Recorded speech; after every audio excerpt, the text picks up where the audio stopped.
July 31st, Monday, 1893.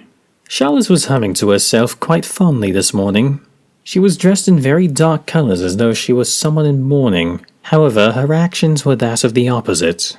I recalled how when she went out yesterday, assumedly to see her tutor, she was wearing almost entirely white. It was a pattern I had begun to notice. A new strange habit she only recently picked up. And now there was her humming and on the verge of singing as she worked, all whilst flipping through a little black composition book every now and then. Charlotte has always been so guarded about her singing voice. I rarely ever got the chance to hear it, and I had paid tutors for her to tune it more properly, yet she never sung for others. Not even me. After some moments of contemplation and silence on my end, I finally spoke up to my child and said, "I've noticed that when you go out to see Mr. Blackwood, you wear a lot of white or lighter colours, as though to complement him.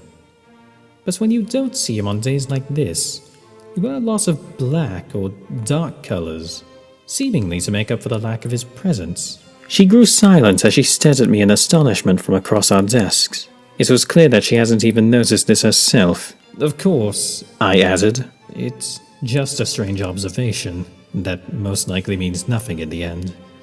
I'm just inserting things where they don't belong. I have a habit of doing that." Charlotte nearly bit her lip and said, "That is a strange observation." "I'd like to meet him." Pardon? "Your tutor, Mr. Blackwood. I'd like to meet him.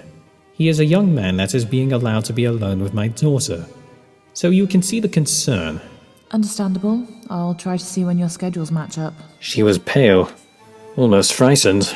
Next time I see him, I will talk to Blackwood about this arrangement. I thought back to any tutor Charlotte ever had and how quickly she was to discard them. Whether one would encourage her skills, was claiming she should be on stage and tutoring the world, she would suddenly ask me to dismiss them, claim that she had no need of tutoring anymore. It was like she felt ashamed of something. Worried that she would be carried away by the ideas and feel that desire to travel and perform.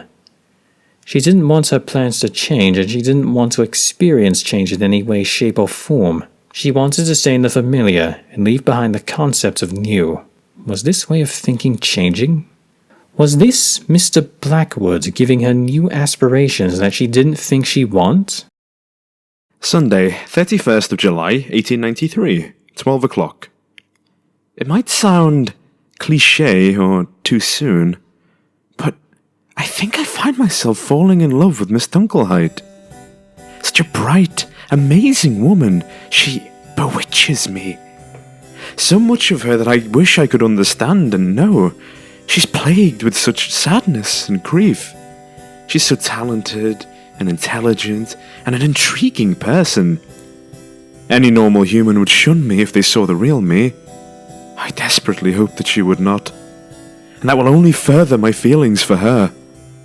I wish to show her my face, no, at least tell her about it, and hope that she'll be fine with that knowledge and respect my privacy.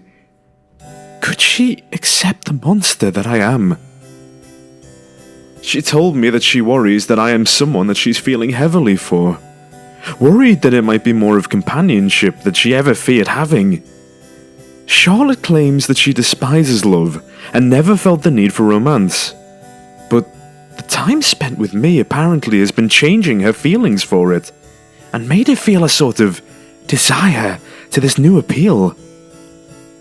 Essentially, she says that she believes that she is in love with me.